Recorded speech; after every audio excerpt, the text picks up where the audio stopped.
स्वामींची एंट्री तुमच्या लाईफमध्ये कशी झाली?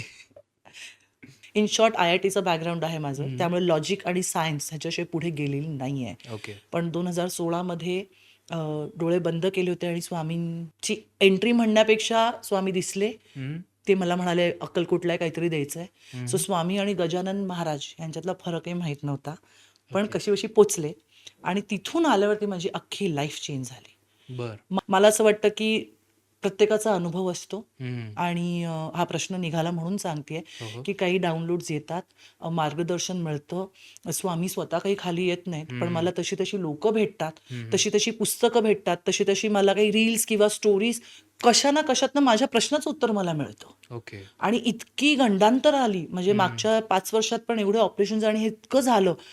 पण स्वामींनी अ, अगदीच रस्त्यातनं जाताना रिक्षाच्या मागे भिऊ नको, मी तुझ्या पाठीशी आणि आपण ना बोलत असतो, "स्वामी तुम्ही करेक्ट. आहात ना माझ्याबरोबर?" म्हणजे हां, माझं हां. बोलणं सुरू असतं, "स्वामी आहात ना बरोबर? हं. तुम्ही असाल तर मला काही साईन द्या. साईन द्या ना मला." हं. आणि ते रिक्षेवरती असेल ना तर कुठून तरी म्हणजे ते असतातच. सोहम आत्ता परवाचा अनुभव की हां. माझं पॉडकास्ट आता चालू आहे. मला स्टुडिओ मिळत नव्हता. हं. तर म्हटलं, "स्वामी मी काय करू? मला कळत नाहीये. तुम्ही आता दाखवाल ती दिशा. हां. मी नाही विचारणार. मी ना त्यांच्याशी भांडले ना, तरी पण मी माझी भक्ती नाही सोडत. कारण हां. मला माहिती आहे की स्वामी तुमची परीक्षा अत्यंत परीक्षा घेतात मोठी, पण त्यातनं मार्ग सुद्धा काढू देतात. ट्रू. तेच मार्ग दाखवतात.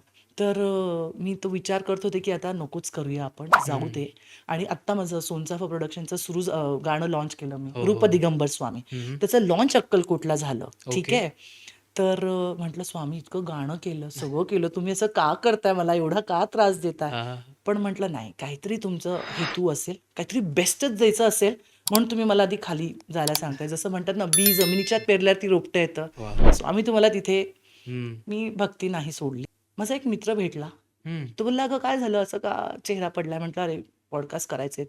आणि तो मला 10 वर्षांनी भेटला. बरं. आणि त्यांनी सांगितलं, "अरे इथे-इथे पॉडकास्ट करायला आहे ना." आणि माझं झालं सोहम आणि माझं शूट पण आहे. बरं. सो क्या हा बात तर है! अगदी लोकांना वाटेल ही काय छोटासा अनुभव आहे, हां, पण हां. इतके प्रचंड अनुभव, डॉक्टर काय भेटतात, चमत्कारवर चमत्कार, चमत्कारवर चमत्कार.